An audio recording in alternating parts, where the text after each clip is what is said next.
దేవుని వాగ్దానం.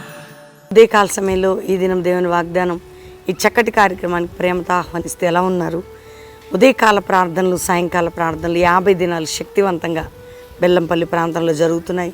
మీ అందరికీ తెలిసి 7 వారాలు 50 డేస్. మీరు కూడా ఒక రోజు 2 రోజులు వచ్చి పాలు పొంది చక్కటి ఆత్మీయ బలం పొంది అక్టోబర్ 16 ముగింపు సభకి రండి. దేవుడు ప్రతికూల పరిస్థితులు అనుకూలంగా, ఆధ్యాత్మికంగా, మానసికంగా మలిచే దేవుడు. ప్రార్థన వలన, ఉపవాసం వలన. రెండోదిగా ఎంతమంది బిడ్డలు ఈరోజు దుఃఖంలో, వేదనలో, బాధలో, కష్టంలో, నిందలు ఉన్నారు. యేసు వైపు మీకు గురి పెట్టండి. ఆయన నమ్ముకోండి. ఆయన హృదయంలో చోటు ఇవ్వండి. రక్షణ పొందని ఇంకా బిడ్డలు ఎవరండి? ఇదే రక్షణ దినం. ఈరోజే మీ జీవితాన్ని యేసుకి ఇవ్వండి. నేను ఒక మాట మీతో చక్కటి మాట ఒకటి చదువుతున్నాను. మరి దినవృత్తాంతంలో 2వ గ్రంథం 20వ అధ్యాయం అద్భుతమైన మాట. దేవుడు మనకిచ్చినటువంటి చక్కటి వాగ్దానం 29వ వచనం. ఇశ్రాయేలీల శత్రువులతో యెహోవా యుద్ధము చేసినని దేశముల రాజ్యములు వారందరూ వినగా దేవుని భయము వారి మీదికి వచ్చెను. దేవుడు యుద్ధం చేశాడట. ఇశ్రాయేల్ శత్రువులతో, దేవుని బిడ్డలైనటువంటి శత్రువు దేవుడు యుద్ధం చేశాడని మిగతా వారికి తెలిసి దేవుని భయం కలిగిందట. ఫాస్టింగ్ ప్రేయర్ చేశాడు రాజు, ప్రజలు. అందుకే శత్రువులకి దేవుని భయం కలిగింది. వింటున్నారా? దేవుని భయం అంటే, దేవుని భయము నీ శత్రువులకు కలగాలంటే దేవుని యొక్క ఆ భయాన్ని వారు అంటే మనకి విరోధంగా లేచిన వారు, మనకి విరోధంగా ఏదైనా భయపడాలంటే అది ప్రార్థన, ఉపవాస ప్రార్థన. వింటున్నారా?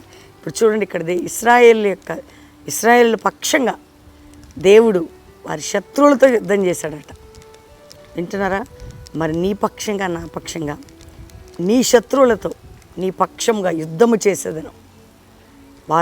వారు భయపడతారు. నీ పక్షంగా నీ శత్రువులందరితో నేను యుద్ధము చేసేదను. నీ పక్షంగా నీ శత్రువులందరితో నేను యుద్ధం చేస్తాను. యుద్ధము చేసేదని ఈరోజు వాగ్దానం. కాబట్టి నమ్మండి, విశ్వసించండి, ప్రార్థన చేసుకోండి. ఎక్కువ సమయం దేవునికి వైపు చూడండి. ప్రార్థన అనుభవంతో ముందుకు సాగండి. ఈ ప్రేయర్స్లో, ఈ ప్రార్థనలో ఖచ్చితంగా దేవుడు మనందరి పక్షంగా మన శత్రువులతో యుద్ధం చేసి అనేకులకు భయం పుట్టించే విధంగా చేయబోతున్నాడు.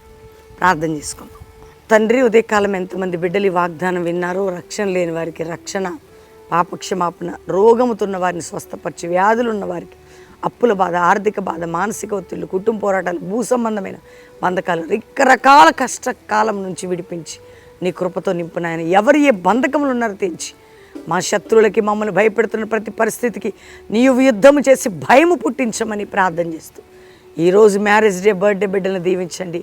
అనేక కుటుంబాలు ఎక్కడెక్కడ ఏ సమస్యలను, ఏ దేశం, ఏ రాష్ట్రాల్లో వారి సమస్యలన్నిటికీ పరిష్కారం, పరిశుద్ధాత్మ కుమ్మరింపు దయచేయండి. పరిశుద్ధాత్మ ఉజ్జీవం దయచేయండి. అపోస్తులు ఒక జాషువా జనరేషన్ లేపు మీరు మాకు తోడై ఉండమని, అయ్యా దినదీవెలతో నింపి అందరి పక్షంగా మీరు కృప చూపమని యేసునామములో అడుగుచున్నాం తండ్రి. Amen, amen, amen. ఈ వాగ్దానం అందరూ లైక్ చేసి, షేర్ చేయండి, మంచి కామెంట్స్ పెట్టండి. 50 దినాలు బెల్లంపల్లి జరుగుతున్నాయి. రండి. ఒకరోజు 2 రోజులు పాలు పొంది అక్టోబర్ 16 ముగింపు సభ బెల్లంపల్లిలో దేవుడు మనకిచ్చిన అద్భుతమైన 13వ సంవత్సరం 50 దినాల ముగింపు కుటుంబాలుగా పాలు పొందరు. God bless you. ప్రైజ్.